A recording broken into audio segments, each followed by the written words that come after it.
I'm sure this goes the other way too, though. Like we just recently saw the big scandal with, there was a company that was hiring the likes. I think the most prominent name I remember was Tim Pool for Russia. These crazy videos. They're getting paid outlandish amounts to kind of make this like soft Russian-esque propaganda videos, and this happened hugely within the conservative sphere as well. Well, I know Tim, and I know Tim's always been cool to me. He's always had me on and been very positive. I don't think that I never detected like that Tim wants to push Russian propaganda. Sure. So I think what happens in these kinds of situations is that an entity with money and donors reaches out and says it's his buddy. He's buddies with Tim Pool, so it couldn't be that he was getting money from like Russian propagandists or whatever to push their stuff. Dude, what the hell? You have to be like not thinking at all, or just have like your he's my buddy blinders on, because you don't see that he was obviously always pushing Russian propaganda crap. I don't know what to tell you. But this is so funny because it even goes on to Tucker Carlson and what this Jay Dyer guy thinks of Tucker Carlson. This dude does, wow. I actually, it's funny because I actually used to think Jay Dyer was actually a pretty good, like he seemed like he was like an intellectual apologist or whatever, even though he seemed to only have one argument. It's a transcendental argument. But now watching this, I'm like, wow, okay, never mind. Intellectual, no, none of that. So anyway, we're gonna get into it. I am Brentley, and this is the Punk Apostate. Let's go.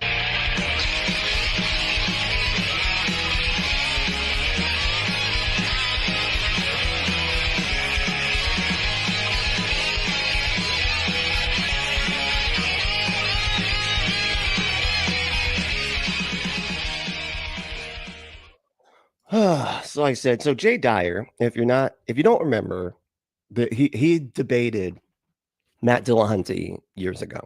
Again, like I said, doing the one argument, the transcendental argument, which to me, I always use the example of the transcendental argument always feels like going like a mechanic that goes and learns every single part of a car and like knows every single little piece of everything, knows what everything is called, knows how everything works, and then uses that information to try to convince people that the car actually runs on leprechauns in hamster wheels. Because that, you know a whole lot about stuff, but you're using it to like promote the dumbest stuff possible. You know what I mean? But you sound smart while you're doing it. So anyway, that was kind of my impression of Jay Dyer. And yeah, and he's so dorky. I don't know. There's a lot. I actually watch him quite a bit, more than I probably like to admit, just because he's so dorky, and I just get such a kick out of it. But anyway, so Ruslan, the mega YouTuber Ruslan, is covering this Antichrist guy. Still, we're still on the Antichrist Saga, okay? And he had Jay Dyer on, and Jay Dyer just seems like he's gone full conspiracy brain. I don't know. I mean, maybe I'm wrong. Maybe I'm crazy. Maybe I don't know enough about like CIA operatives and all this type of stuff. But some of the things that he's saying is just so. I mean, just like that with the Tim Pool thing. You're like, really, man? Really? He's like, I don't know, man. It doesn't really seem like Tim Pool knew that he was just getting paid like $100,000 for a video, for one video.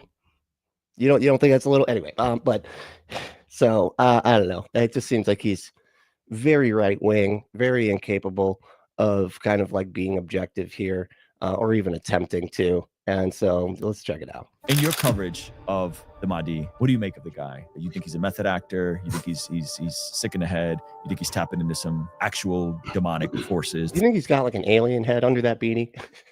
Like he pulls it. Doesn't his head look too big? It does look too big, right? He looks like well, shoot, now I can't think of the bad guy from Civil War, or not Civil War, the Captain America, the latest one with the Red Hulk. He looks like the bad guy from that, but how he's supposed to look, not the weird like broccoli head thing that went on. Anyway, God, boy, was that frustrating. I don't know. That was one of those irritated nerds. Anyway, fully involved or somebody else in the background. I think it's very sus, and I think there's probably some intelligence background, especially. he just said sus, dude. Come on, dude. With their For real, you think he might be a CIA agent? For example, Russia and other countries have banned Scientology and Jehovah's Witnesses because I think were verified to be Russian spies or somehow connected, and they were going out and hiring conservative influencers, speakers, and giving them pretty crazy amounts of money for Ruslan. It's like, well, actually, I don't think that is no. Before we get into that, guys, my name is Ruslan. This channel is just to encourage, empower, and inspire you to live a life that blesses God. So if you're new here, if you're not new here, do me a favor, hit that subscribe button. Yeah, if you want to hit the subscribe button, if you're new to my channel, oh yeah, thank you, Ruslan, for I always forget it. Also, if you want to hit the like button, there's a little thumb. It's if you look at start with my eyes, look down this way. Yeah, you got it. Thank you, perfect. You got it. Thank you. We're on the road to 800K. And when we look at the back end, we find out a lot of you guys who watch this channel regularly are not subscribed, meaning you just let the algorithm kind of work my videos in front of you. So hit that subscribe button, join us on this journey. Now let's jump into this clip with my guy Jay Dyer. So He's my guy, Jay Dyer. Okay. Oh, our very own Zach Sparazzo's brother. Like, I didn't realize that Jay Dyer had gone on Tim Pool. That was kind of interesting to me to hear that. I kind of want to go back and see if I can find the appearance when he went on there. It makes sense, though, given just his temperament and like the things he likes to talk about, the way he sounds when he's talking about stuff. He tries to sound very intellectual. Actually saw one of your videos about the Mahdi and said you've done some coverage on it. And so he's covering the Mahdi too. Everybody is. This Antichrist, this Mahdi Antichrist dude, has taken Fundie Tube by storm. I don't think there's a single, as far as I can tell, I don't think there's a single YouTube channel that I follow on my dummy account that hasn't had something to say about him. We just covered the Mahdi and they responded to us. His cult podcast, the official religion website, official cult podcast of it. Yeah, YouTube responded to us. In your coverage, that's funny because we did actually kind of go with that. Yeah, there's so he has his the Mahdi has his official channel, right? That's his thing. That's him direct to the audience, whatever. Then you have like the what do you call it? The Talking Dead, kind of thing where it's like it's the fans. It's the fans reacting to and talking about his channel. So he's got both. He's got his own thing, and then he's also got like a fan club show. And I think they're talking about the fan club show of the Mahdi. What do you make of the guy? You think he's a method actor? You think he's sick in the head? You think he's tapping into some actual demonic forces that are all three of those can be true at the same time, potentially helping him do these miracles that he's alleged of doing? What do you make of it? It's funny you say that because the first thing I noticed was the airbrush image of himself. It looked like DJ Khaled. DJ Khaled without any gray in his beard, by the way. Right, it's just like he looks removed 10 years younger in that. DJ Khaled, what is he talking about? Are they trying to say that portrait behind him looks like DJ Khaled? What? I mean, I think it looks like Dr. Doom. But I mean, just like the hoodie thing. Anyway, first of all, it's preposterous, like on the surface, and then you notice it's like a weird. He's got these icons around him that look kind of Catholic, kind of Orthodox, and then he's got a giant bust of some dude that looks like a Caesar bust, but looks like an accountant. I thought it was Phil Jackson, the Lakers basketball. Exactly. It looks like, I was like, why do you have a bust? Because you're talking about it. Look at this, man. It's working. See art. That's how you do art. Because you're talking about it. Still like an accountant or Phil Jackson. So weird aesthetics. How do you? What do you think an accountant looks like? Never mind. And then. Why are you wearing a beanie? And then he actually gave an explanation of the beanie, which I thought was funny. That's hilarious because he's connecting with the working man. Exactly. You said that was Zach Sparazzo's job. Right. Yeah, with that jean. He's got full jeans, right? He has his Canadian tuxedo jean on. shoes over there. He's got jean socks, dude. But Could you imagine jean socks? Dude, you should I'm sure they exist. Dude, get some jean socks. Yeah, we're getting some good banter here, y'all. This is some morning show banter, dude. I didn't realize Jay Dyer is also probably a stand-up comedian. Did you know that? No, you didn't. Kevin didn't know. I don't even know why I ask you stuff, man. Can you just be supportive? You know, maybe. You know, you're bringing me down. You're bringing us all down. Really, y'all are down now, right? Because of Kevin. Anyway, you know what? Hey, bless God. God damn it, Kevin. I just might. Coming over great working class right there, dude. The other thing that was weird about him, which is like all cult leaders, you notice, because we did a bunch of podcasts on Osho back in the day, and it's like they're on pills or something. Is it like he's like this and he doesn't move, and he's like, I am the Mahdi, and he talks really slow. I found this clip of Osho where he's talking about, man, I am drunk right now, dude. Stand-up comedy, man. This dude, he's man. The many faces of Jay Dyer, man. He's a comedian. I didn't even know it. And Roosie's loving it. He's just, man. He literally says that in like the full-throated laugh there. He's like with a huge crowd. So you think he's medicated? Man, I am drunk. He looks medicated and out of it, but how about that 9-foot stage where he's like exactly like hovering over like this? I noticed it's a podium. Okay, is it a stage? I mean, I wish I could bring it up right now so we could look at it. But it's just like it looks like a podium that you have like a ladder to get up into. You know what I mean? Like it's a podium that you stand within, right? I don't know, almost like a judge. That's what it reminds me of. Like a judge. What do you call that thing? Where the judges go? The judge box? No, the box is in a different spot. Never mind. You know what? It's the place where the judge sits. Forget it. In Cameron's video too, he did a really good Cameron Bertuzzi when he did the breakdown. Bench. It's a bench. Thank goodness. Okay. Of like his background. And the Arab Spring stuff is a huge red flag because he was a mega activist in the Arab Spring, which if you go into the history of Arab Spring, it's promoted by Western Intelligence. It seems he keeps on changing. Hold on. What was it? Arrow Springs or Arab Springs? Is that what? Around. And the Arab Spring stuff. Arab Spring. It sounds like saying Arab Spring. Is anybody in the chat familiar with Arab Spring? I don't know what this is. Is a huge red flag because he was a mega activist in the Arab Spring, which if you go into the history of Arab Spring, it's promoted by Western Intelligence. There's a great book that deals with some of that. Full Spectrum Dominance by William Engdahl. Really good book. Good introduction to geopolitics. He like has all these like sticky notes. He's a conspiracy dude, man. He has a push pins and yarn situation going on in his house. I mean, look at he can't even read a book without putting a bunch of sticky notes and stuff in it. Jeez Louise, man. Political stuff from an academic perspective, if people are interested. Because I get asked all the time, where should I start? That one's a good one to start. You just stuff, dude. And did he just swear? Good introduction to geopolitical stuff from an academic perspective, if people are interested. Because I get asked all the time, where should I start? That one's a good one to start. Did he just say I get asked? Oh, I get asked a lot. Wow, he talks so like he's just tripping over his words. It's like I get assholes, and they're like, "Dad, where should I start? Yeah, idiot. Yeah, stupid asshole."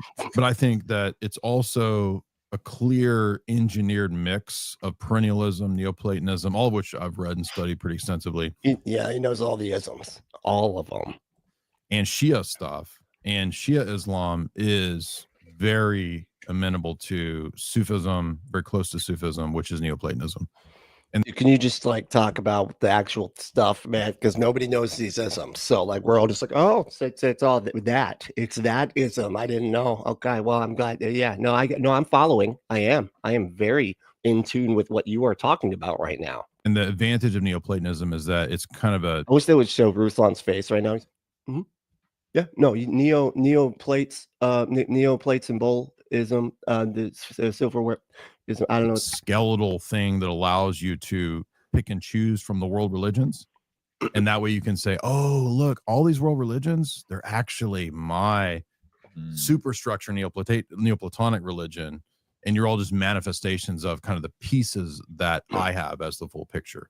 And a lot of cults do that. A lot of religious movements are. I've literally never heard of a cult doing that, but I mean, I can see what he's saying, where it's like, hey man, I've got all the religions. And that's almost what makes this comical. The guy the Mahdi dude, because he's trying to say he's like the successor of every religion, which is so funny because like that's exactly what you can't do, because the way religious belief works is it is very divided. And if you say, oh no, I'm your thing, if you say that I'm cool with both the Judaism and Islam to Jewish people and Muslims, not gonna work. Not gonna work. They're not all gonna be like, oh, cool, yeah. Well, then let's just all follow you, right? Because since you're cool with all, no, that's not gonna work. They're like, well, then we're not following you. If you're following, if you're cool with them, we're not cool with you. That's how it goes, okay? Because we hate them. That's how that goes. Clever enough to latch onto that. So I think it's definitely some kind of op engineered, whether he's fully involved or. How's everybody doing? Feeling all right? I'm going to pull this up real quick because Nitty is on. What's up, Nitty? How you doing? Nitty said Dyer's insane and has evidence of all kinds of evidence. I like that you did that. The scare quotes evidence of all kinds of CIA psyops. Yeah, because there's no, I don't know what people that talk about this type of stuff. It's so conjecture heavy. You know what I mean? A lot of source material. Let me put it that way. None of it really well sourced or evidence based. But anyway, who won today? I bet how much you want to bet it? Yep. Wolfos. and you didn't cheat again, so I'm going to give it to you this time. 9:30, still like an hour early, but that's what can I do? Right? You at least got the right day. you didn't comment last night, so I'm going to leave it. Wolfos won. Said, geez, what's this I've stumbled upon? Wouldn't you know it? A fresh stream to dig my little paws, into. Oh, that's adorable. I can picture the little puppy paws. Oh, puppy paws. They're so cute. All right. Then second was Drizilla. Hey, yo, what's going on? How you doing, Drizilla? You made it early. Hell yeah. That's awesome. And we got James. What's up, James? How we doing, man? Who else we got in the chat? I do still have I don't know if I just have like a permanent cough or something, or just a tickle in my throat, or if it's this room, if I need the dust. I don't know what's happening. I think it's the pollen. I'm in Florida. Pollen's killing me. But it's too late. Just also you're late. You were in the top 3. If you're late, literally everybody's late. It's okay. That's funny. But then we got Ember here. What's up, Ember? How we doing? I meant to say, I'm going to be releasing a video soon. It's going to be chopped up in different pieces. Yeah, I had a conversation with Ember on the members only live stream where I did a call-in thing, but I did it through TikTok so that people could call in and discuss whether or not God exists. And Ember was there, and it was awesome. And I felt so bad because I forgot to promote her channel. And I was and she promoted mine. And anyway, so sorry about that, Ember. But yeah, everybody go become a member so you can see that or the whole thing. But I'm gonna be putting it out in clips very soon. Anyway, but Ember's here. That was my point with all of that. We also got Baba. What's up, dude? Baba Ali said, my arms are too long. My head is too big. Yeah, I don't know what to do with that. I'm trying to anyway. But I mean that sucks. I'm sorry. That sounds like a bad day for anybody. It's got to, sound like a potato or something. I don't know. But who else we got? We've got Nitty, of course, like I was saying earlier, right? We got Skeptically Pissed. What's going on, dude? Hell yeah. And that's it. Yeah. What were you saying, Drusilla? Let me see. I was tagged. If you want me to really respond, do this, at Punk Apostate, really does help me see it. Because there's just getting to be too many chats. I'm gonna be honest. It's kind of difficult lately. My ADHD is just man, it's tough. But how many hours can we be early without cheating? That's a good question.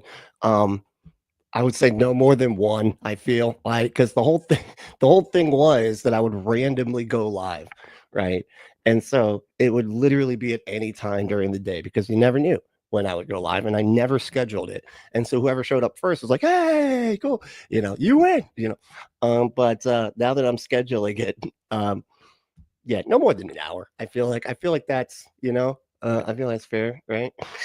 But you get there like 2, 3, 4 hours early. Come on, cheating. That's what that is. Anyway, all right, let's get back to it. For somebody else in the background, I think it's very sus, and I think there's probably some intelligence background. I think it's very sus. I say sus. I'm an adult with that says I'm very intellectual. It's sus. It is. How do you?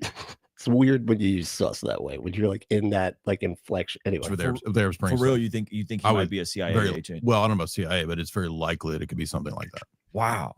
Yeah. The Arab Spring stuff was weird. We talked about that a bit too. That's a tail sign that something's going on. I have no idea what they're talking about. I don't know what Arab Springs is, but it's not like this is probably if what Ember's saying about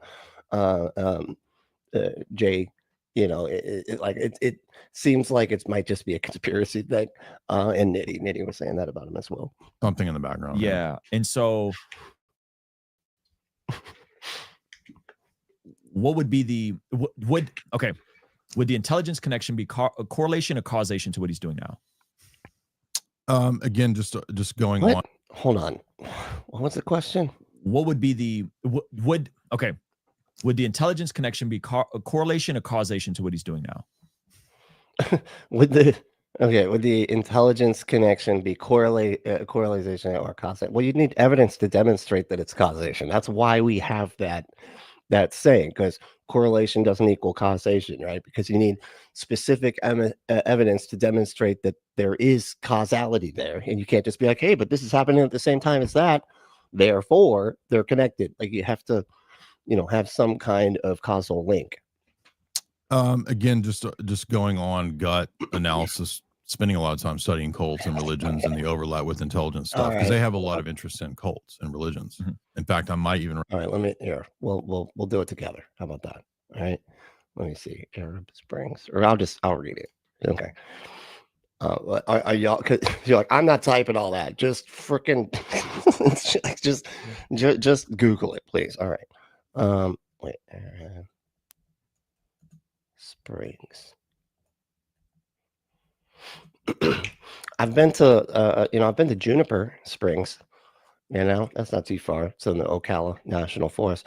I wonder where Arab Springs are. Is that further down somewhere? Okay, Arab Springs was a series of anti-government protests, uprisings, and armed rebellions that swept across the Arab world in the early 2010s. It began in Tunisia. I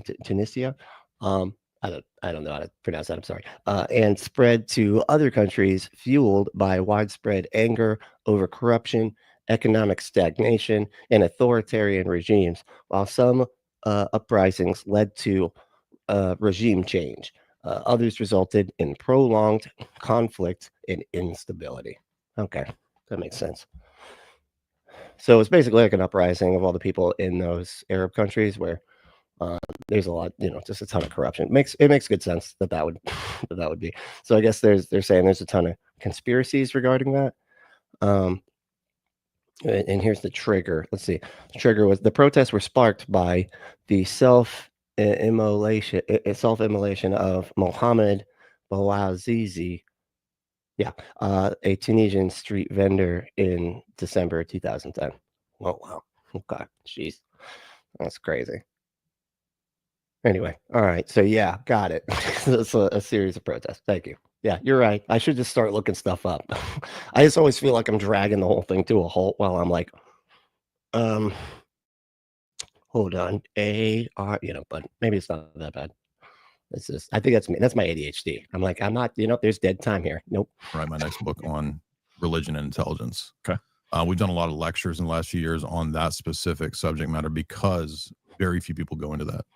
People don't know that the state has a vested interest in wanting to make churches forms of what's called soft power. And soft power is a way to, if you're the state or if you're a superpower, to extend your influence in other cultures through non-kinetic warfare.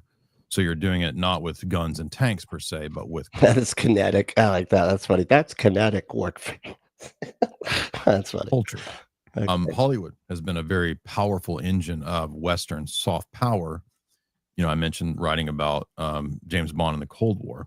Bond was a form of projecting Western soft power to other nations in the Cold War, right? So you've got these Soviets, they're tyrannical, they want to lock you down.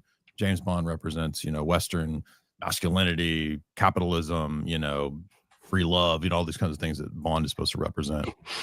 Free love, yeah. Free love and British masculinity, which is kind of funny. Just because I mean, you know, so he's like always fixing his tie while he's kicking everybody's ass and stuff. It's like so funny. Like the new one, you know, of course they made him get beat up a little bit, right? Like he wasn't just like totally John Wick in this shit the whole time, right? You know what I mean? Like there was actually some fights he had to do. But it's just kind of funny because he's just got such like a posh accent and everything.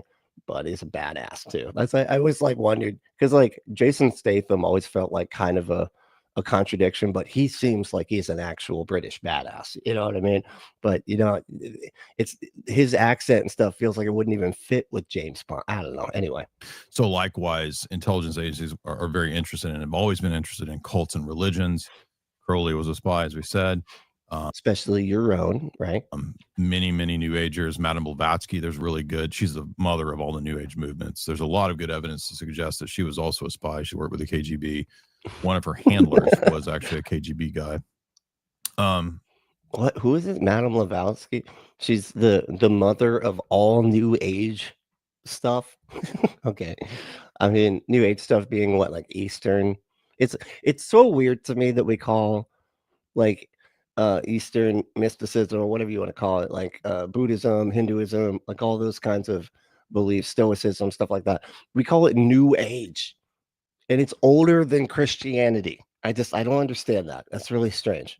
So I think that it's very possible, it's very likely. I don't know for sure, but the Arab Spring activism definitely suggests a possibility there. There's a possibility there. What? And a lot of connections between the CIA that not many people know about and like Shia and Sufi movements. CIA's made a lot of contacts with Shia movements. You can look into I don't think Ruslan's having a great time here. He's like, oh my God, when is this going to end? Can we talk about anything? Just anything else, man. This is wow. This are the Naqshbandi. And they were relevant because they were involved in drug trafficking. I'm not saying that this dude is connected to the Naqshbandi or these orders, but in situations like the Cold War, you seem to be not saying a whole lot, actually, man. And what are you saying? Are you actually saying anything? A lot of times the Western intelligence operatives found it beneficial to make alliances with Muslims for the purpose of fighting Soviets. So like the most famous example is 1979 Soviet conflict, where Brzezinski and Carter, Robert Gates, they all openly wrote about and strategized to use Al-Qaeda against the Soviets. And so they armed them, they funded them. It's called Operation Cyclone, well known, it's declassified. Yeah, we knew about that. I mean, I did. Actually, that's one of the few things he's mentioned that I actually do know about. So I don't know. In fact, but I used to be into a lot of conspiracy stuff. And I remember us talking about that back in the day, because like it was a lot of like, oh, it's Hillary Clinton. Because I remember they added like Hillary Clinton into it, though. They'd be like, it was Hillary's idea was to arm Al-Qaeda or whatever to go against the Russians, so they would take care of that threat. And then they did, and then they became a threat of their own. And then Osama bin Laden was a CIA operative. You know, it's like it keeps, you know, it gets insane from there. But I remember talking about that. Max Blumenthal wrote a really good recent book on this subject matter called, I'm not paid to promote anybody, I just have these with me. So his book's really good, Management of Savagery. I don't get paid. So I'll get paid to promote these books, but weird that you would say that. I don't know, man. It kind of feels like maybe you are paid. Okay. Are you a Russian shill? Which is Western support for certain. You and Tim Pool, are you getting the same type of stuff that Tim Pool's getting? Islamic sects. And that can be Sunni, sometimes Shia, and even can be cults and weird groups like we're talking about with this guy. Now, it's not proven, just my assessment. Just based on your gut and just kind of understand. I like you said that, just based on your gut and whatever, nothing that you think based on getting some of the background. The way that a lot of this stuff usually works. Yeah. And then the way that this stuff usually works. Therefore, it's gotta be, man. It's gotta be. He's a psyop. They kind of putting him in motion, and or do you think they're still currently supporting him in some way, shape, or form? I don't know. I mean, I'm just looking at the background and the red flags that usually pop up with these kinds of mouthpieces for this kind of stuff. I mean, I don't think every cult is run by a spy agency, but I'm glad that you included that. Okay, because for a second, it's like, hold on, I just want to make this clear. All cults are not psyops. All right. I feel like maybe I'm coming off insane and I'm sounding like maybe I think that all cults are just psyops. I don't know what's going. You'll notice certain red flags that pop up where there's a likelihood of that.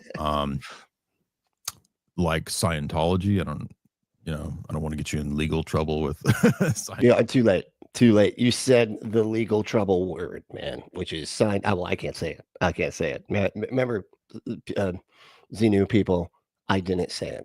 Jay did. Go get him, y'all. Scientology, but like they have a long time connection with, for example, Russia and other countries have banned Scientology and Jehovah's Witnesses because they're annoying. They're annoying. I think they just show up at your door and stuff, right?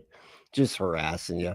And then the Scientology, well, they just buy up everything in town and then don't put businesses there. So it's just like a dead town that's just nothing but Scientologists walking around. Weird. It's weird. I don't know. But anyway. Pretty well-known covers for espionage. Really? Yeah. Jehovah's Witnesses, though? And Mormons. Wow. Yeah. What? It's well-known, yeah. It's well-known. It's well-known. Okay. I have no idea what he's talking about. That's crazy. What is the how well-known and what is the evidence? Oh, good. Oh, wow. Look at Ruslan over here. Jeez. He said the E word. He's like, what is the evidence that is actually true? Let's hear it. Y'all ready? You ready for this solid evidence from Jay Dyer? Well, Russia openly says, because these are... They say, but I mean, like, what evidence do they have to, like, verify? Oh, Russia said. Oh, okay. Well, I guess... Well, they're never, if Russia said they are a country of their word. Okay, I think we all know that if Russia says something, it is not true. It's all bullshit because they're just propagandists. Their whole thing is just destabilizing stuff through misinformation and disinformation and everything. Verify that. Well, that's when you'd have to go into like a lot of spy biographies and Brent, what's going on, dude? How we doing? Like histories of espionage and connections that the Western intelligence agencies have had, not just with like certain groups of Islam, but with religion in general. I mean, if you think about it from the vantage point of the state, like you want to be using any means that you have at your disposal. And so if you've got a ready-made bunch of people who are activists or missionaries is a classic spy cover. Not saying all missionaries are spies. It's just a classic. I mean, USAID, Red Cross. These are... Dude, this guy just seems like he is just off in the... Like, even Ruslan's like, I don't know. Classic covers for... I don't know, man. You seem like you're just... just grasping. You're grasping. Especially when you're talking about, like, Russia said, and therefore... Because it's like... And the stuff that he's describing, right? Like, okay, it makes sense from that conspiratorial perspective, but it's like... The thing with a lot of these conspiracy like type of beliefs is that everything has to work out like way too well. You know what I mean? And then it all stays secret. And it's like they have all this control over all of these different institutions and like all of these different people and everything. And it starts to feel really unrealistic because you're just like there would be way too many problems, right? Like you can't just get everybody with like power to like work with each other so perfectly. Like they don't work well together, they just don't. They screwing each other over all the time and everything. But like anyway, so a lot of this stuff, but it makes sense like what he's saying. It reminds me of like The Family, which is like pretty accurate, which was just like if the political like movements, like they needed something like the church to be able to push their political agendas and everything and use like the pulpit to like push all that type of stuff, right? And make like abortion a wedge issue that rallies a bunch of evangelicals and everything like that. And obviously that worked, So there is some truth to it, but I don't know as to how much. And I don't know. Just a lot of it. It always. I feel like I need to see a lot of evidence to be convinced of the stuff that he's talking about. Or various types of espionage activity. For example, I just did I shared an old article that's on the CIA website, Covert Action Magazine from 1983, from the CIA. TNA, what's up?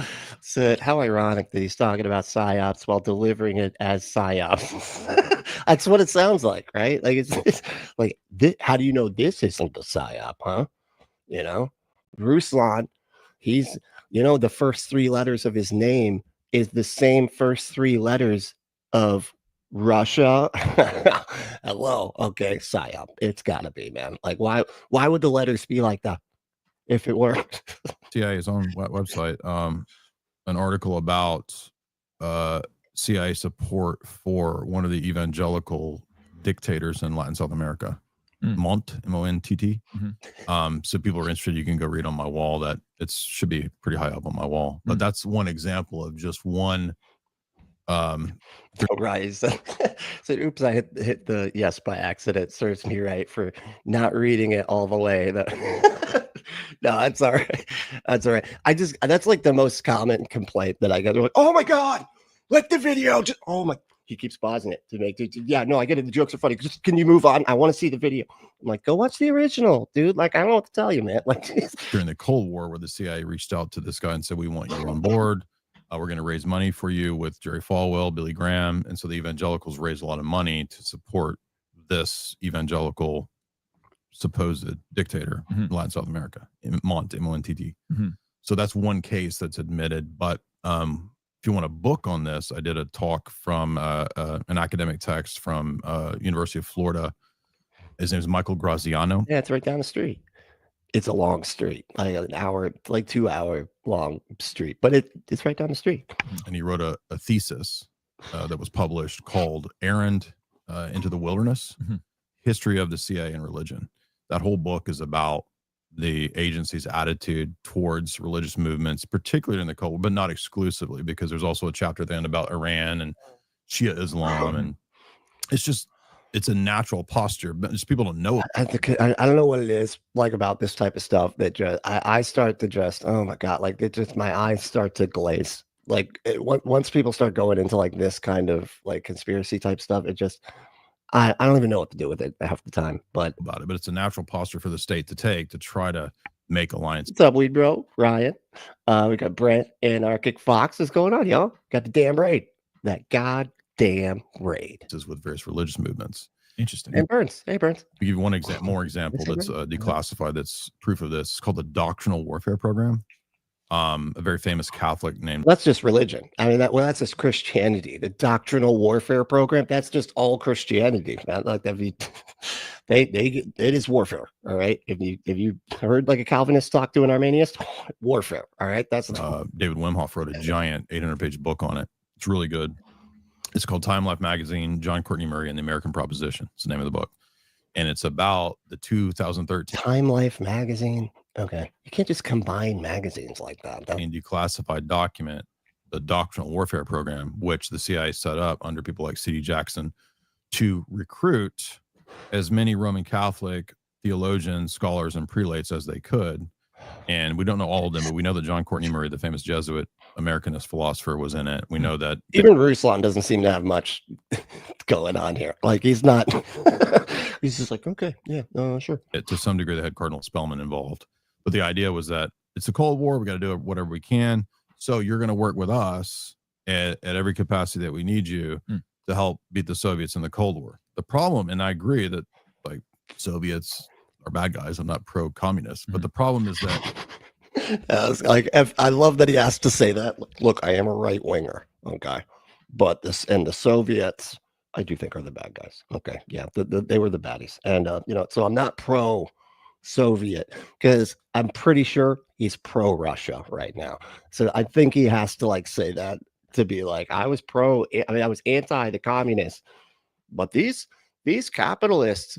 Russian, they're doing better. They really come into their own. You know what I mean? Now you've made this alliance with the intelligence agencies. Now they have a lot of leverage with you. And if you look into Operation Gladio, another declassified thing that ties into the Vatican Bank, Okay. that helps to explain a lot of this as well.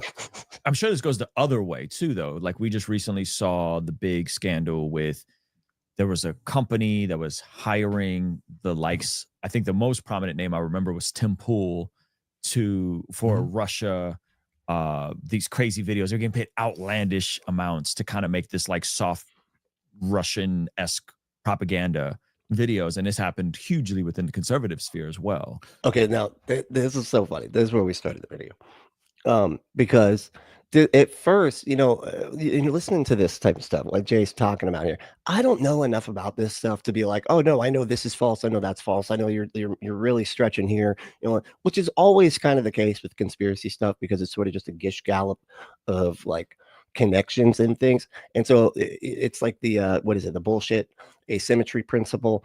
You have like the amount of effort and energy that you have to put in to debunking bullshit is an order of magnitude larger than it takes to produce it.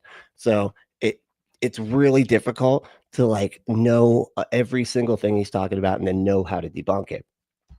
There's another Brent Lee out there, and I can't think of the name of his channel, but he was so deep in conspiracy stuff that he could do that. He knew like every single conspiracy and then exactly what was wrong with it.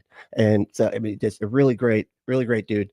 British guy, had him on a while ago. It's kind of funny because we're like both Brent Lees. So it's like, kind of confusing. People would be like, hey, Brent. And we'd be like, what? And like, no, Brent Lee. And we're like, what? Anyway, it's great. But, what was I saying? Oh, but yes, I don't know a lot. But once we got to this part, that's when I was like, okay, never mind. This dude's full of shit. Like, because if you're gonna defend Tim Pool, and then later we'll see who else he defends, which gets completely absurd. But here we go. Watch. Well, I know Tim, and I know Tim's always been cool to me. He's always had me on and He's been cool. So he couldn't be being paid by Russians. He's too cool, and very positive. I don't think that I never detected like that Tim wants to push Russian propaganda. Sure. So I think what happens in these kinds of situations is, you never detected it. What kind of detector are you using now? You got a good one? Is it solid? Did you take it into the shop recently? Get all the sensors checked and stuff, or that an entity with money and donors reaches out and says, we want to support your media group? Well, yeah, Brent Lee. Yeah. And because my name is Brent Lee kind of as a joke, because I don't want to put my last name out there. And so because I'm Brent Lee, right?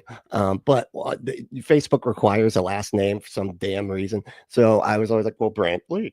And so I met the other Brent Lee, who was actually named Brent Lee, because he contacted me because he was like, hey, I really like your content. He's like, we kind of do sort of the similar stuff, except that I do all conspiracy stuff.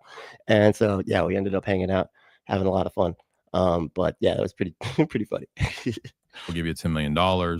I don't know the background of that situation, but I'd seriously doubt that Tim would be. He's pretty media savvy. I doubt he would be. Was a third party. It was a third party. I think, yeah, so it wasn't directly to Tim. Yeah. It was a couple that. It is time for coffee. I mean, this is making it time for coffee, Ryan. I get it. Okay, the droning, his voice. I swear, I might need to like download some of Jay Dyer's videos just to go to sleep. Just to knock me out. I feel like he would work better than those talk down things where they're like, now focus on your toe. Think about that toe. What's your toe feel like right now? How's it feeling? Yeah. Now move up to the ankle. How's your ankle feeling right now? That was running some sort of agency, and this couple was being paid. I think which does work great too. That's my point. But I don't think it would work as well as Jay Dyer here. Were verified to be Russian spies or somehow connected, and they were going out and hiring conservative influencers, speakers, and giving them pretty crazy. Tim's been cool to me. Yeah, Mussolini was cool too. Nice guy. Amounts of money for very low performing videos. Yeah, I'm not pickleball together. That Mussolini, he's got a hell of a serve. You know what I mean? Wow. Trying to deny that basically all countries do this. Yes, I'm not saying it's good, but I'm saying like China has people that they influence with money and media and operatives. Russia has people every country essentially does this to some degree. That's so weird, man. But not to the degree that Russia does it, dude.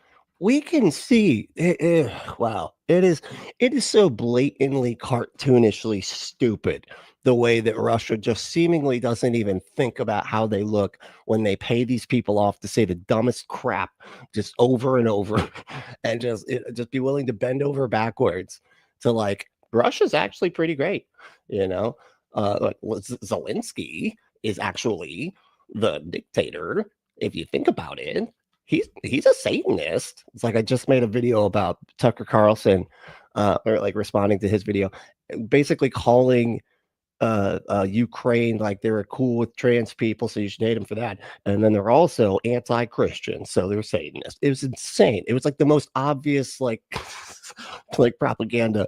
I'm like, my goodness, like could you at least be a little clever with this stuff? Because it's like you're not even trying, man. Like everybody could see right through this, but I guess everybody can't, which is really sad. With if they have the capabilities to do so. Yeah. So this is just what happens. Would you feel comfortable putting Tucker's tour of a Russian grocery store in a similar category? He's there, he's surprised. You haven't seen this video? He's like, they have bread, they got this, they got this. And it's like, that was a great impression. It's like, they have bread here. What? They have bread. It's just like, it just seems like straight Russian. Yeah, That was my Tucker laugh. Yeah. Oh my God, you're almost as awkward as Tucker Carlson, dude. So I don't know. I'd hate to hear your high-pitched squeal laugh, dude. Yeah, he does that. He's like, oh, they got bread, they got this, they got that. And That is the most jarring laugh. Like, and I'm not even gonna do it because I don't want to hurt y'all's ears. But it is the most jarring laugh. He laughs like that. You're like, oh my God, he's the Joker, dude. Like he's about to like lose his mind. Right. Have to hand him a card that says, I'm sorry, I have a condition where I laughed like a weirdo. I don't know. It says that on the card, like in the Joker movie. and it was like, what are you doing, dude? Like, why are you in Russia grocery shopping to show them that they have like better produce? Sorry, dog. What's up, dude? How we doing, man? Russia has people. Yeah, he's in the White House. That is the people. Is the Russian people is Trump. Produced in America and it's cheaper. I love Tucker, so I don't think that he's a Russian operative or anything like that. You're an idiot. You're an idiot. Oh my God. Like that now, completely no credit. You've just all credibility gone. Just gone. You're an idiot, man. Sorry. How do you? I think he Unbelievable. at least seeks to, in these situations, try to get both sides. I thought his Putin interview was pretty good. Oh my God, you're an. Sorry, I'm gonna stop calling him an idiot. You're an idiot. I thought he asked really good questions. I don't think it was any kind of like softball thing. I think it was a real valid interview. I feel like he doesn't even feel like he's like, he's not even believing the words that he's saying right now. Jay, are you paid off? How much is Russia paying you right now, right, Jay? Huh? They're trying to infiltrate the Christians now. Okay.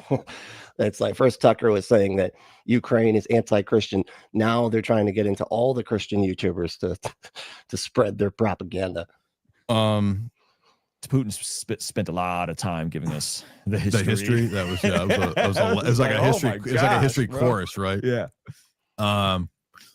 But I didn't see the You grocery. keep forgetting to switch to live chat, which there was a toggle for that. Well, and I don't know if it's still doing this, but like you might have to put in like all chat or something like that, because it does top chat, and people were like missing, like mods were like missing half the chat, and they were we all had to be like, no, you got to go to like the not top chat, like, but all of it, whatever the other option was. Sort of thing. So I'm not familiar with that. Yeah, but it's pretty funny. Could I recommend, if people do want to get Esoteric Hollywood 3, a lot of really cool movies. 1 and 2 obviously have a lot, but 3's got a lot of like Christopher Nolan. It's got all the Marvel movies. It's pretty dope. When I didn't read the whole thing. What is he talking about?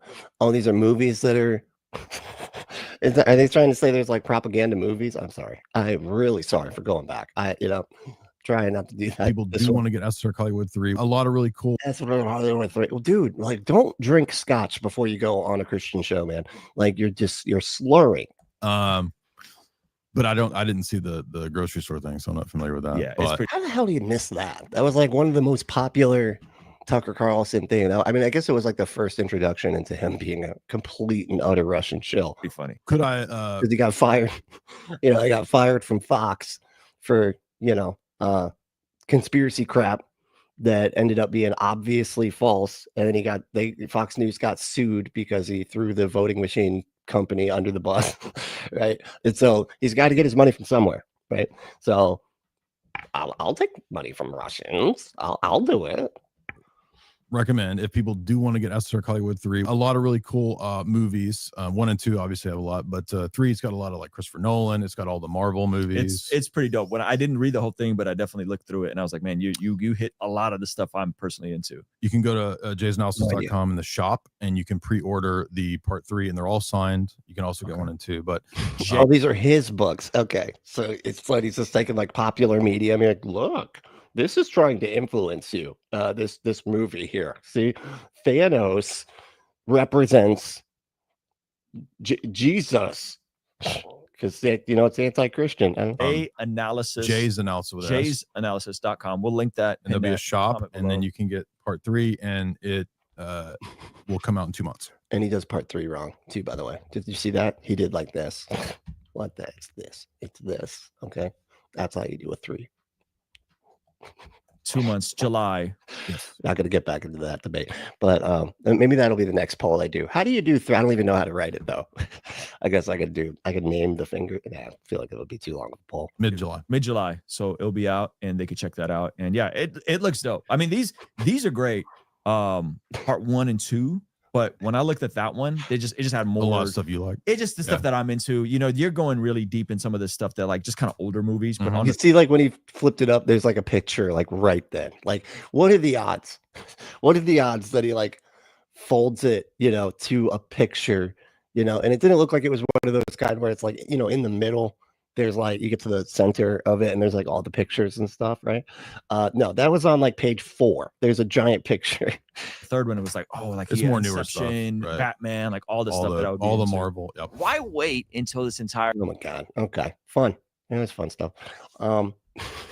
So yeah, still kind of on this kick with there's just so much Antichrist stuff. Look at this. It's just like every video, man. Like I don't even like. All right, these are the few I covered.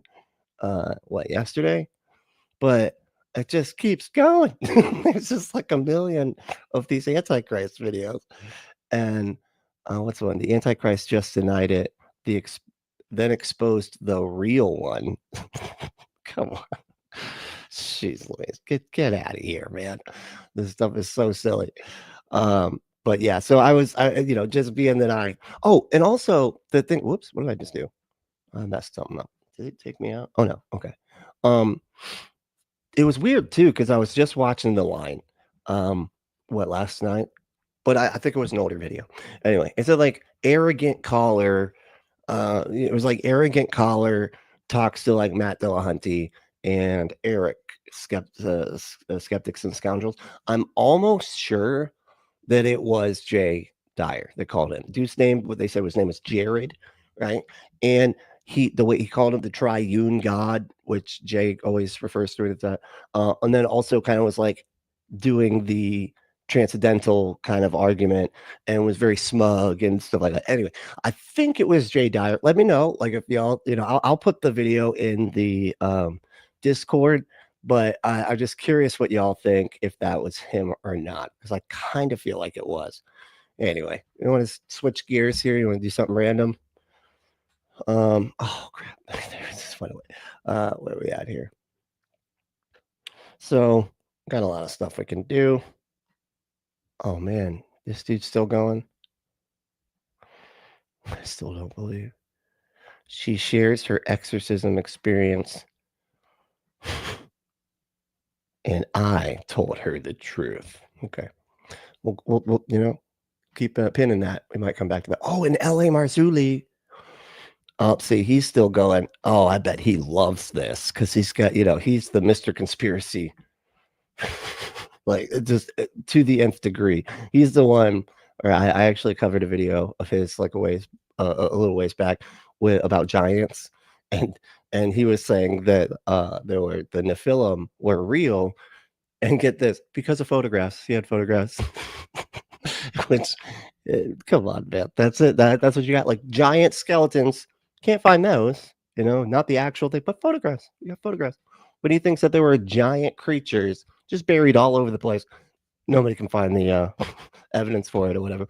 But anyway, Brandon Lake is wrong about worship music. This dude's really funny too. I don't know. Anyway, is any of this? I'm going to check the chat. That's what you know. If y'all are seeing something that you like, let me know. I try to try to leave it open for y'all to be able to kind of vote on or whatever. What we watch here. Yeah, people be saying there's giant boats out there. Yeah, it never can demonstrate them at all. It's kind of funny. Anarchic Fox said, I think I know the call, and you are likely right. Oh, thank you. Okay, good. All right. Because I was like, I know this. Because see, like I was saying, I watch a lot of Jay Dyer. Okay. Something's wrong with me. I watch this stuff for fun, even when I'm not streaming, because I'm crazy, I guess. But and so I know the way he talks and stuff. So anyway, so maybe I'm wrong. Maybe it's just a Jay Dyer fan. You know, sometimes the fans like emulate the people where they learn their stuff from. And yeah, so it might be that, but I'm pretty sure that was Jay Dyer. Anyway, I almost want to go find it. I always want to put in the line call and then see what. Here, let's do it. Let me see if I can find this real quick. Nobody's saying anything, and we got time, right? You do have time, right? 11:20. Oh hell yeah, we got. Oh wait, not Jay Dyer. What am I doing? Sorry, the line is what I'm trying to type. Anyway, is that him on the brain? Colin and Matt and Eric. I think that would work. I don't know. I don't know how to search stuff. I guess I could just do the line. Okay, so I think it was from this. Wait. Oh, there it is. Ha! Found it. All right. Tell me what y'all think. Okay, this is fun. I don't think I've and ever. we have Jared from Kentucky. Pronunciation call. Name's Jared too. Like, and you know when people do that, they like call in and they won't say their name specifically. They'll say something that sounds like it, right? Like Jared, right? Jared. Anyway, I swear I could be, you know, again, I could be easily mistaken about this, but tell me what y'all think. Let's check this out. Calling in to ask something about agnosticism. So Jared, you're on with Eric and Matt. How are you? Oh, wait, can I do polls? Can I keep on doing polls? Like I already did one, but I can add another one? I don't know how stuff works. See, this is how little I understand YouTube. Anyway, here we go. Yeah, I'm doing good, buddy. How are you? I'm all right. Yeah, man. So I called last night and I talked to some people. All the comments that they wanted me to call and talk to you, apparently they think you're the end boss. So my question to you is in regards to agnosticism towards the triune Christian God. If it is the case that you're agnostic to the triune Christian God, it seems to me like it's going to entail a contradiction. That contradiction is going to be as the reference point for the necessity, right, for intelligibility, and saying that ate a lot of mummies. I don't think you should do that. That doesn't seem like it's sanitary. I feel like, right? That's got to be. Don't they put chemicals in that to like for like formaldehyde and stuff? You don't want to do that. You're gonna get sick. You're gonna get a tummy ache. Okay. Tummy ache. I don't know why that's so funny. Tummy ache. Not necessary. So it's going to be in reference to, I don't know if you know much about modal logic, right? But there's two different things at play when you're claiming to be agnostic, right? And that the Christian claim. Modal logic always ends up, and let me know what y'all think about this, but like modal logic always ends up feeling like it's just, I don't know, like it almost like it's just like, oh, we're separating it into like two specific categories, and then that's it. There's just like contingent and another one. But anyway, and it just, I don't know, it feels like it doesn't work ever. Like I've heard people use modal logic to like make claims that are just so absurd and obviously false, but hey, the logic is there if you use that specific kind of logic where it's like overly simplistic, and I don't know. Is going to be that the triune Christian God is going to be necessary.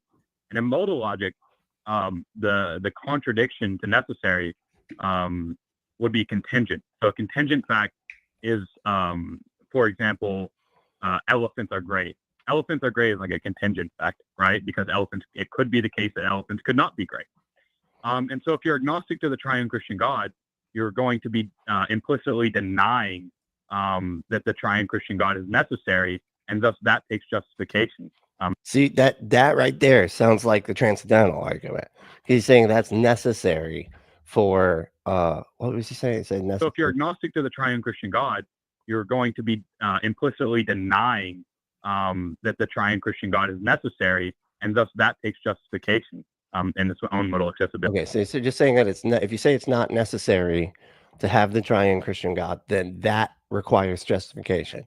So you have to like prove that it doesn't exist, or like you have to justify why you think something doesn't exist, which to me doesn't make sense. Okay.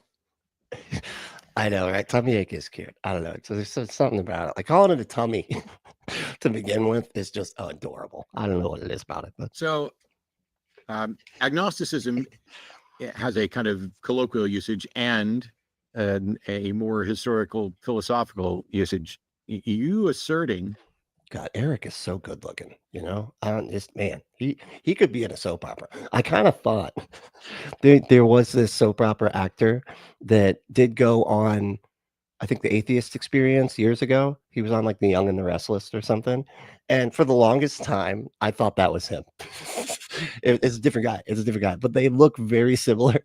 And you know, but man, he's a good looking guy. that the Him and Derek from Myth Vision. Wow, they are attractive. Holy crap! triune Christian God is a necessary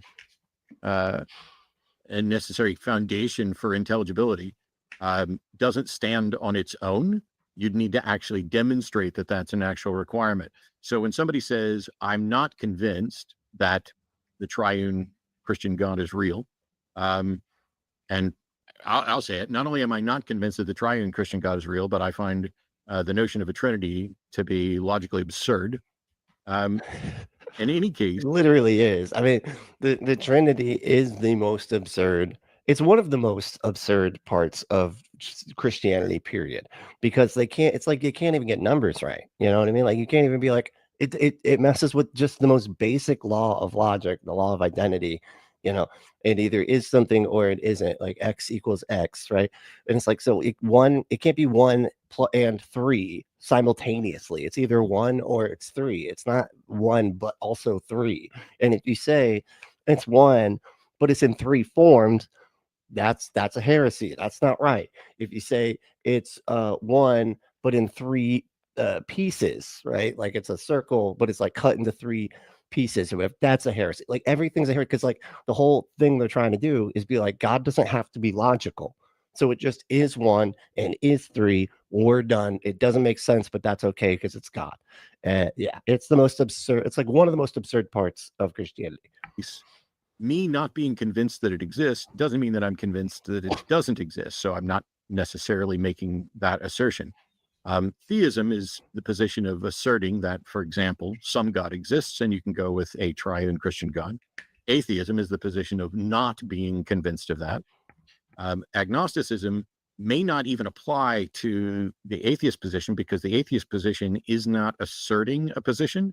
So since knowledge is a subset of belief, and atheism isn't asserting a belief, it might be absurd to say I'm an agnostic atheist in the sense of I am not convinced that a God exists, because that's not a proposition for which agnosticism makes any sense. Because this is where I always get like, I swear to God, it's just that they want us to have a burden of proof. Like they just are like, they go, hey, a God exists, and you're like, yeah, I don't think that's true. Prove it. Oh yeah, you think it's not true that my God is totes real? Prove it. And you're like, no, that's not how I need. No, you're the one saying that something exists. You got to go. Like, well, that's still a worldview. That's like a lot of times I'll get like, what do you mean? Like they're like, but it's a worldview to not believe a God exists. Oh, well, then I guess it does have a burden of proof as long as it's a fucking worldview. What the hell are you talking about? We're still in the same spot. Like whether it's whether you think it's a worldview or not, that doesn't change the fact that you're making a claim that I'm just not convinced is true, and you have the burden of proof. Agnosticism may make more sense for a theistic position where you say, I'm convinced, I believe that a God exists, but I'm not claiming to know. And so largely, I don't care what people are asserting to know or not know until they, want to potentially demonstrate it. What matters is belief, because we act in accordance with our beliefs. And I don't believe that the triune God is real. Not believing that the triune God is real is not a contradiction, even if you were able to demonstrate the thing that I don't think you've demonstrated. Now, when it comes to modal logic, I tend to not care about modal logic arguments because that's about probabilities. And instead, I stick with, Aristotelian propositional syllogistic logic. And when it comes to modal logic, modal logic is different than syllogistic logic. Interesting. I didn't realize that. I thought it was something within like syllogistic logic. I have problems with like S5, but the point here is that what is S5? I guess I got to look this up more. I got to look. What is S5 and modal? I'm not gonna Google it again. Okay, or it's Google something else right now. But yeah, I need to look that up after the fact. Unless does somebody in the chat know what S5 is? If someone says I'm an agnostic, I might have disagreements with them in the same way that you do, for some of the same reasons, but not because it necessarily involves a contradiction. Oh, no. Yeah, so I got you there. So just to be clear, are you claiming to be agnostic towards the triune Christian God? Well, you're saying you got me there, and now you're asking if I'm claiming to be agnostic towards the triune Christian God, and I just said no. Oh, you're not agnostic to the triune Christian God? I do not believe that the triune Christian God is real. I don't make any claims at all about whether or not I know it. How can you? Thank you, Machine Lies. Appreciate that. Hell yeah. You never know. You always like. I have the ones that I like, but I'm always interested to see the ones that y'all like. You have a knowledge. It's not always the same. Let me just put it that way. You think that if you're not convinced of X, you can't. That's not a positive claim. If I were convinced that X were not true, then I could then possibly take that belief and make a knowledge claim about it. But not being convinced that the triune God is real is not a position for which I can have knowledge.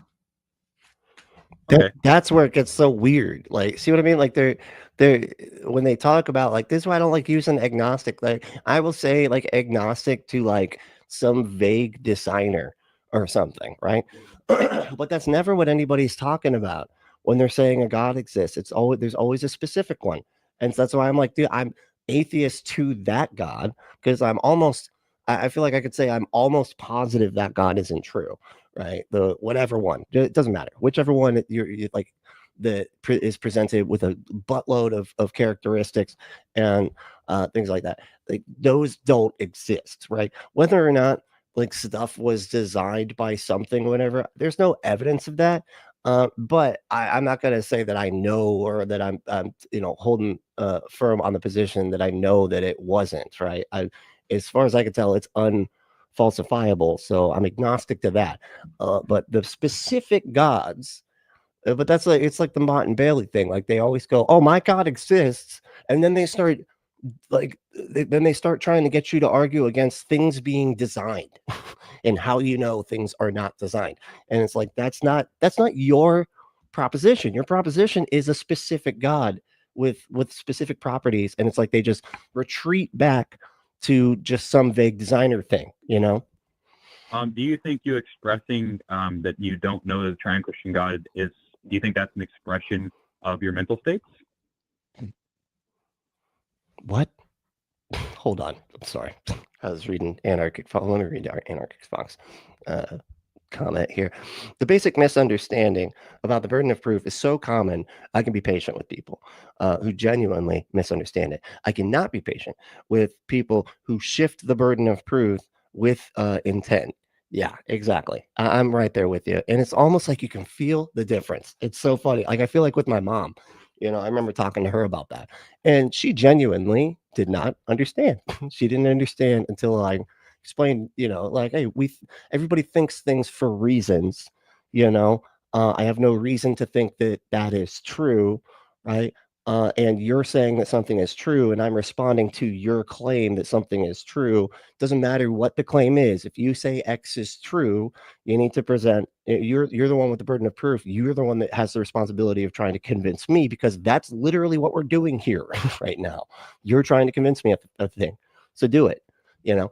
But there are a lot of people like I think like Jay Dyer and stuff, other people that do use the transcendental argument and kind of go with all this, philosophical epistemology type stuff where they try to get really confusing and everything, and they try to like push you into a corner that where you're having to try to defend all of epistemology, which is so funny to me because I'm just like, so you're using my epistemic honesty against me because I'm honest with myself about what I do and do not know and the information I do and do not have access to.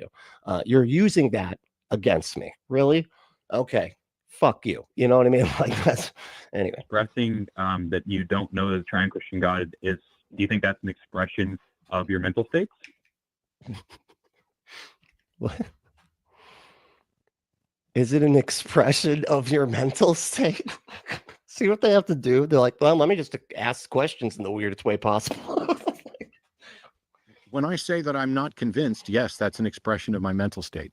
Of course. Okay, that's what I take a belief to be. So I'm not sure what you take a belief to be, but that's directly in adherence to what I take a belief to be. I think that's why you paused it for a second, my belief because it wasn't adherent. So there's a proposition, some God exists. If you accept that proposition, you're a theist. Okay. Thank you. Burns says S5 seems to refer to the Trinity on the Catholic side. Okay. Interesting. Didn't realize that. Thank you. If you do not accept that proposition, So it didn't have anything to do with modal logic then. It wasn't some because I was thinking like, they like say P, whatever, like premise one, premise two, whatever. So it's nothing like that. That's why I was thinking like S what? But anyway, cool. you're an atheist. Thank you. That's where I'm at. Not accepting a proposition and saying I'm not convinced of this is a statement about my belief state, but it is not a positive statement of I believe X. Other than if anything, it would be a meta level statement that I believe that the case for the triune Christian God has not convinced me. Yeah, great. So that's propositional, right? And Correct. we've already expressed how that's going to be a belief in that regard. So I'm not sure why you're backtracking now, but you just agreed to that. I'm not backtracking. I'm See what I mean? Like I think if they could put things in the strangest terms, it like forces. Let's now let's now like basic Matt's having to bring things back down to, just to have this stupid conversation, and then because you're using these like really like specific kind of like terms and stuff, he just can pretend like he got you. I don't know why you're backtracking now. What? We're just defining like what a belief is, and you're saying I'm backtracking. What the hell's happening? clarifying that me saying I believe that the Christian God has not made its burden of proof for me is not a statement of me saying I believe that there is no triune Christian God. Oh, well, you're directly saying that you don't believe in the triune Christian God. Like you're not affirming that the triune Christian God exists, Correct. which is directly to say that I'm you don't. directly affirming. I'm directly affirming that. Yeah, thank you. Hellbound Hillbillies, absolutely 100%. It's abusing philosophy. It's like I said, it's learning every part of the car and how engines works like to the nth degree, just so you can try to convince somebody that cars run on leprechauns and hamster wheels. I am not convinced that that God is real. Not being convinced that that God is real is my current state on it. What's the problem? Right. So that's okay. So now we get into what I was saying. What I was saying is that the denial or just the non-affirming that the triune Christian God is going to be necessary as the referencing point to gain truth values. There it is. Well, that's just going to be directly saying that it's a contingent fact. Okay, see, now we've reached the transcendental argument where they've basically said that the triune Christian God, like he's even got this is so funny. He has like a specific God that he's saying is necessary for us to be able to attain truth, which is its own claim. Like that is the thing that we're trying to figure out in the first place. And yet that's where he's starting and then trying to get, it's like they never understand, and then trying to get you to defend your mental states as far as like epistemology goes. It's just it's so backwards and dishonest. It's crazy. And then that's going to take justification in and of itself. So my question to you is, how can you No. justify the triune Christian God as a contingent fact? I'm not convinced that the triune Christian God is real. You're the one asserting that it's either necessary or contingent, and that my not being convinced of it is somehow has an impact on whether or not I'm convinced it's necessary or contingent. I'm not convinced of either of those things. Hold on. Do you Look, that sounds so stupid. What is happening? claim to know things out in the world? Hold on. let me go On back. whether or not I'm convinced it's necessary or contingent. I'm not convinced of either of those things. Well, hold on. Do you claim to know things out in the world? Do you claim to like know stuff? I mean, I don't know. Like, what even you don't so you don't know, you don't claim to know anything. Is that what that is? What the? Yes, I know many things. Right. And so that's going to be directly in contradiction as God not being the necessary referencing point for deriving truth. No, it's not. So that in and of itself- I'm Okay. sorry. I'm sorry, but you just continuing to assert that does not make it so. You would have to actually make a case for that. Also, you don't know what I mean by knowledge. Yeah, exactly. We were doing it. Instead of proving they're God, they feel the need to have a gotcha moment. Yeah, which is why they do all this like confusing epistemology philosophy stuff, because at some point it's going to feel there's a paradox, right? At some point, if you question it back, and this is like the fun. This is what makes epistemology so fun, right? If you backtrack enough and you really get as far back as you can, and really think about it, like overthink about it, there's a paradox, right? Because you're having to like use your own reasoning and your own senses to determine if things are true, and because you could be mistaken and things like that. But like and that's kind of where they take the questioning too, right? But that's not real, you know what I mean? Like that's just kind of like over analyzing. It's like Cartesian, you know what I mean? Whereas like Descartes was talking about like how I think, therefore I am. That's the only thing I can be sure of, is that I'm experiencing something, whether or not that experience is accurate or not, or a reflection of the way the world works. That I don't have absolute certainty of, right? But so that's the ballpark that they like to play in, right? And they act like because the problem of knowledge applies to everybody, right? We all don't know, like knowledge is like a problem for everybody. Like having access to knowledge and everything is really just crazy, and it's so fun to think about. But them acting like they have some kind of magical get out of epistemology free card in the form of starting a syllogism with their conclusion, which is the Christian triune God is necessary for anyone to be able to obtain truth, right? And then trying to get you to go, well, how do you know what truth is, right? And then you're having to define what truth is, how you know you've got it, and literally forcing you to back and go, and break down all of epistemology, which it's going to be paradoxical at some point. So it's so blatantly dishonest when we're in the actual real world. And that's why I always bring up a court of law. I'm like, would this work in a court of law? If you're like, hey, this person punched this other person in the face, right? Here's the evidence. Here's the pictures. We even have a video, whatever. Well, how do we even know what truth is? Huh?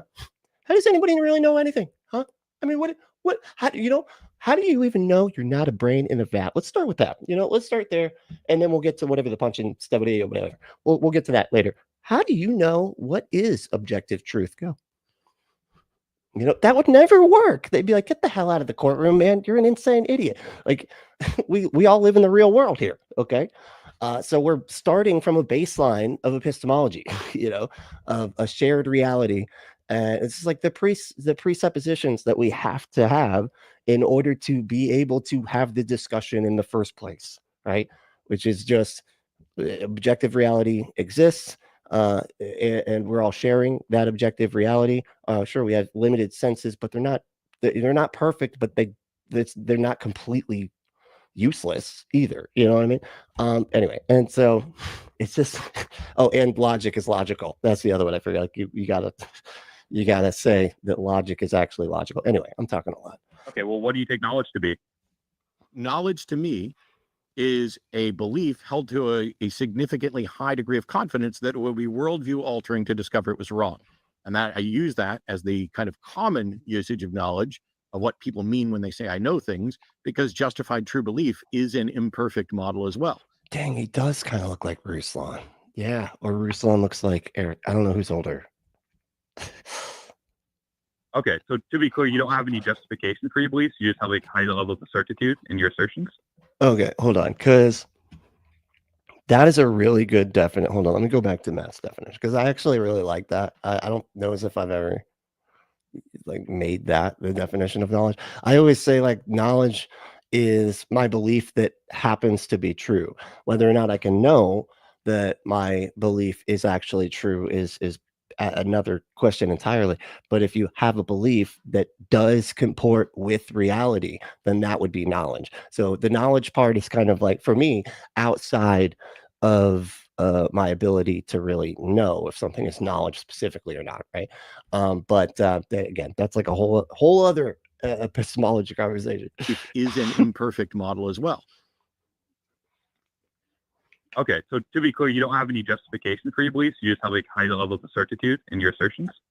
Knowledge is, as I described, a belief held to a high enough confidence level that it would be worldview altering to discover that it were wrong.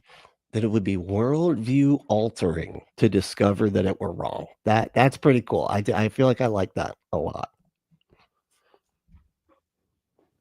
Okay. Yeah, I think we can work with that definition of knowledge. Although it's not going to account for truth. You understand that, right? I don't know that you have access to truth. Bree's like, I'm trying to get stuff done. Okay, Bree. Bree's like, Brantley, what are you doing? Okay, I got work to do, and now you're reacting to a line video. You don't usually do that. Come on, my goodness. Okay, well now I got to stay on watch. I call up.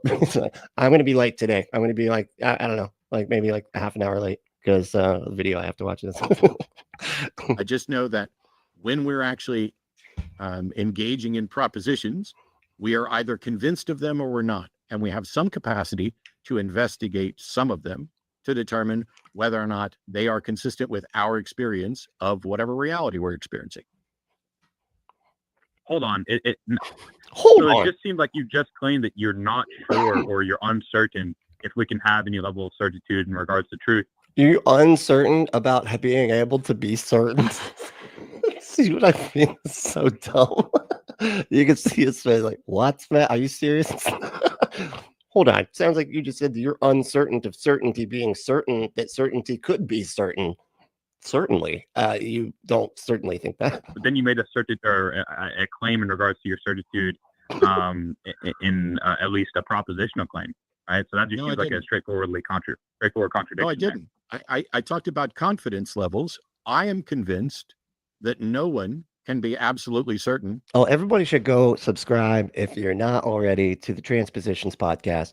It is awesome. It's the world's first trans news show. So you got to check it out. It's awesome. It is really, really, really good. I really enjoy watching it. Got a lot of good stuff there. About anything. Okay. Are you saying that there's some sort of contradiction entailed from somebody having like infallible knowledge? What? Are you saying, okay, I'm sorry. I'm trying to make this up. Are you saying that there is some kind of contradiction if somebody says that, or if somebody who's claiming to have certainty of their knowledge? That was what he's saying, right? No, there's been no demonstration of how anyone could get to absolute certainty on anything because there's no solution to the problem of hard solipsism.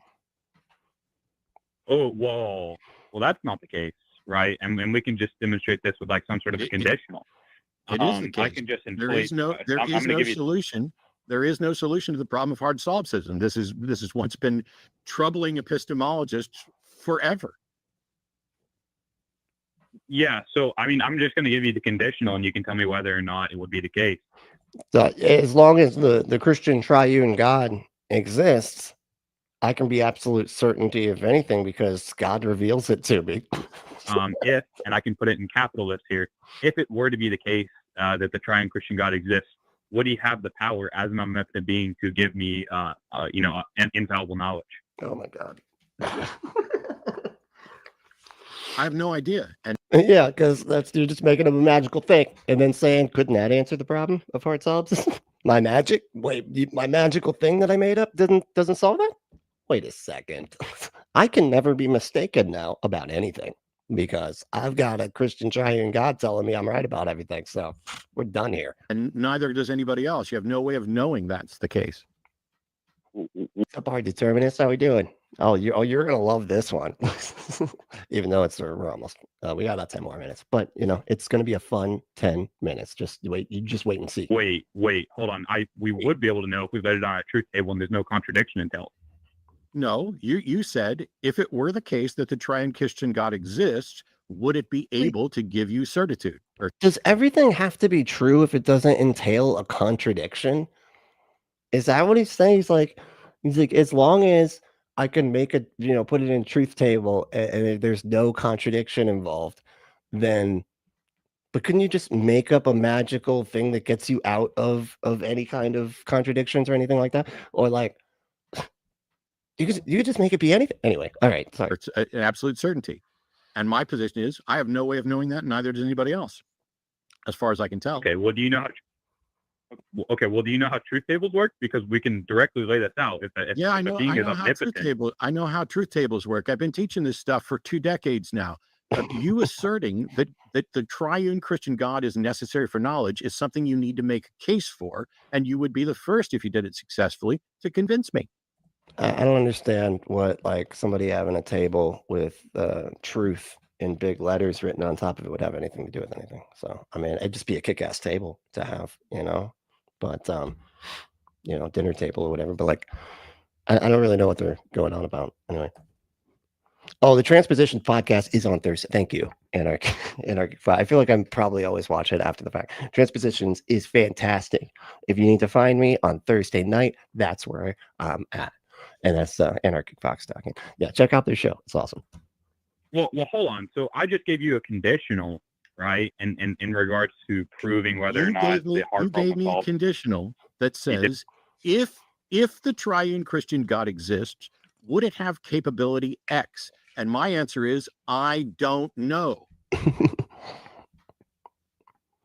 Okay, well, I think we could know if we laid it on a truth table in the possible world. Like, it's just a hypothetical. I don't know why you're not engaging with it.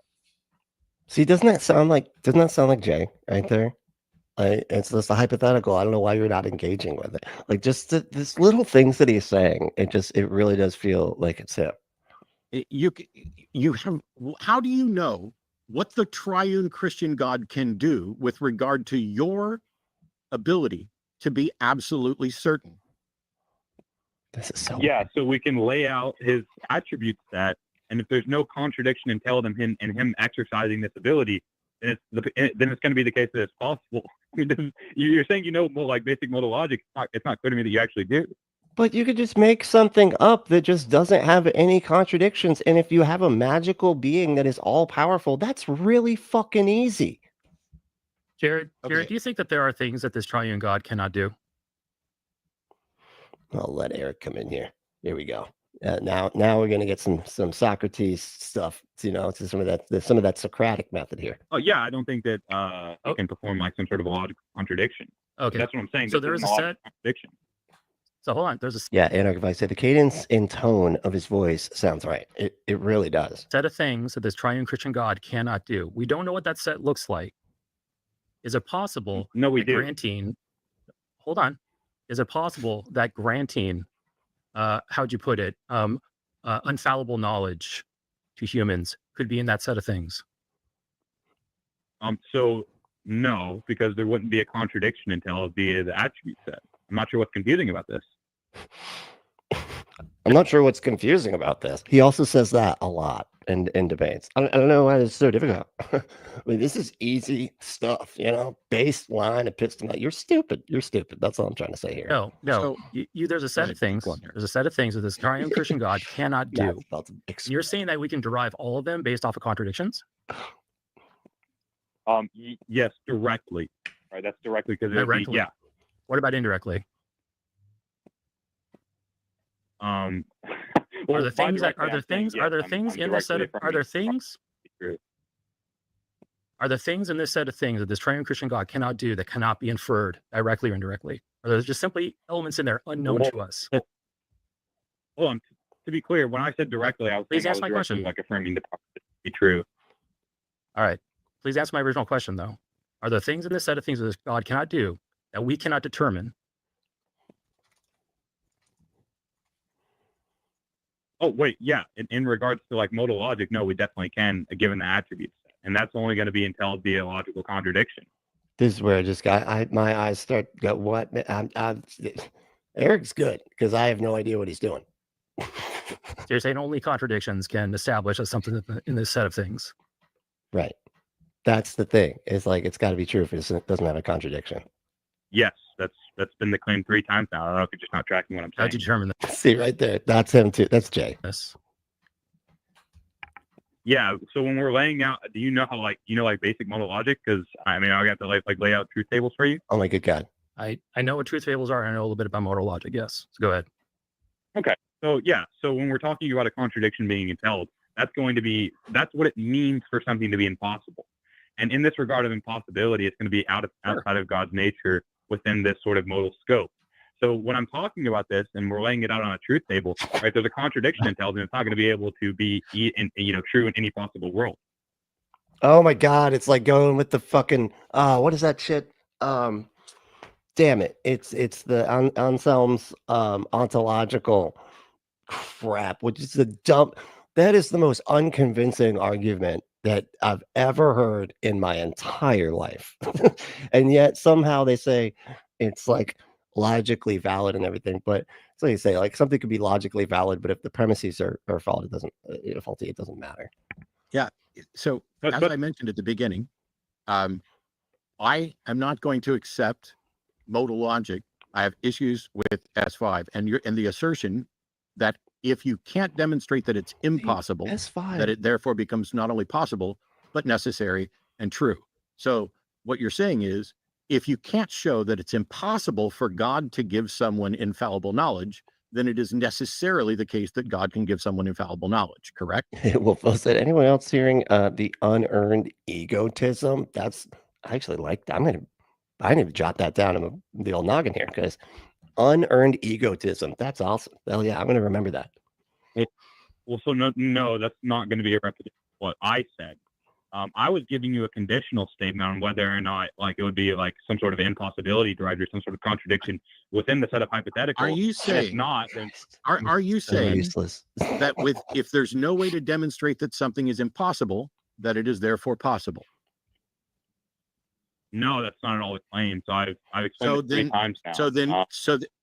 Stop with this. I've explained 3 times now. Maybe we're just dumber than you, but you're going to actually have to do the actual work in front of us. So if your position is that, hey, let me show a truth table and show there's no contradiction, that is completely an implementation of, if we can't show X is impossible, if X does not lead to a contradiction, then therefore X is possible. And then that through modal logic leads to X is therefore necessarily possible in some world, etc. The issue that we're having here is the question that you're asking is it possible for the triune God as defined to give me infallible knowledge on a subject, correct? Yes. And by possible, I mean there's no contradiction entailed. Okay. I don't care if there's a contradiction entailed, because that's not enough to say that it's possible. A contradiction would only show where it's impossible. And so the implication is, if there's no contradiction, your implication is if there's no contradiction shown, then it's possible. Wait, Matt, what do you think it means for something to be impossible? So if you're saying, if there's no contradiction, does that mean that something is possible? This is where it gets so difficult, and to like keep up. This is where I feel like the chops really show up for both like Matt and Eric and other folks that can like follow people around in this realm of just abstract I don't even know what to call it, but like it's pretty cool. I'm just I feel like I'd be beating my head against the wall at this point, just like what the fuck? What? Just demonstrate your God is true. I don't know what to do. Or true? Wait, do you think that came in the form of an answer to my question? I'm asking the question for like the 4th or 5th time for clarity here. Do you think that if there's no demonstration of a contradiction, that therefore the proposition is true or possible? Yes, like that's just like basic modal logic. I'm not. Oh my And God. that's why Yeah. I said from the beginning that you're not going to convince me with modal logic. And that's why when I said, are you saying that an inability to show that it's impossible means that it's possible, and you denied it, I was right. That is, in fact, what you're arguing. Your argument is that via modal logic, if there's no entailed contradiction, then the claim is true, essentially. No, Yeah. That really, and he's just gonna keep saying no, I'm sure. And I actually gotta run now, which sucks because I was hoping we would be able to get through this. But this is a longer clip than I guess I realized. From like yesterday when I listened to it, I thought it was like a 10-minute clip, but I guess I wasn't paying too close attention to the time there. But hey, thank y'all so much for hanging out. This is a lot of fun. Oh my goodness, I didn't do you know what? You should play with stuff hanging out of you. Go to adamandeve.com, enter code word Brentley at checkout to get 50% off almost anyone item, 6 free movies, 3 free gifts, and free shipping on the whole order. Go to adamandeve.com and enter that code word Brentley. You can also hit that like button. Really appreciate any of the clicks you can spare, because it means a lot. It means a lot to me and the algorithm. But Adam and Eve is America's #1 adult toy dispensary. Save yourself a trip to that sticky store and just have it sent directly to you where nobody has tried it out before you get to it. With those, it's like a big Walmart basket, like they do with the DVDs, but it's just adult toys, that people are pulling out, trying all day. Anyway, you don't want to deal with any of that. So just have it sent directly. The packaging is discreet. It does come quickly, and so can you. Go to adamandeve.com, enter code word Brentley, and get your butt some stuff.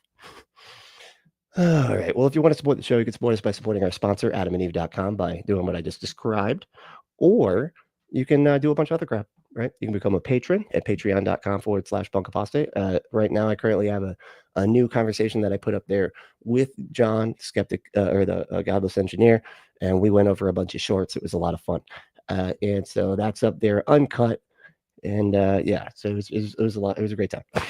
But you can also just if you don't want anything coming out of your account, I totally understand. If you want to just give a one-time payment on Cash App, the cash tag is Apostate, all one word. But the best bang for your buck, I think, is a member, and becoming a member by hitting that join button. And you get all sorts of extra perks. You get emojis that even have like special powers in the live streams, so that you can help. Well, you can help like kind of decide where the video goes, right? So you can decide what we watch, pretty much, if you have that power, right? Also, you get the streams, member streams that are made just for members. You get those, and then you also sometimes like these live streams go straight to members after they go live. So if you're not a member, you miss out on those unless you were watching it live. Right. But a lot of people like to go back after and watch it. So if you're not a member and you like to go back after and watch it, become a member. That way you always have access to it. There's also videos that are pre-recorded that you get early, and you get those first. So yeah, it's a lot of fun being a member, being a punkist. That's what we call it. It's punkism. It's a philosophy thing, it's all about the philosophy, right? It's all about the ism. Anyway, if you want to email me at punkapostate@gmail.com, if you have any deconversion stories or anything like that, I love hearing stuff like that. Or if I get anything wrong and you don't want it in the comments or whatever, you don't get piled on whatever in the comments, that's totally cool. Just send me an email and we can have a private correspondence. You can also join the Discord where we hang out in there every so often, and all the links are below. And I got links to my socials as well, so you can follow me on all of that stuff. But the main thing is to stay logical, loving, skeptical, and compassionate, and we will see you next time.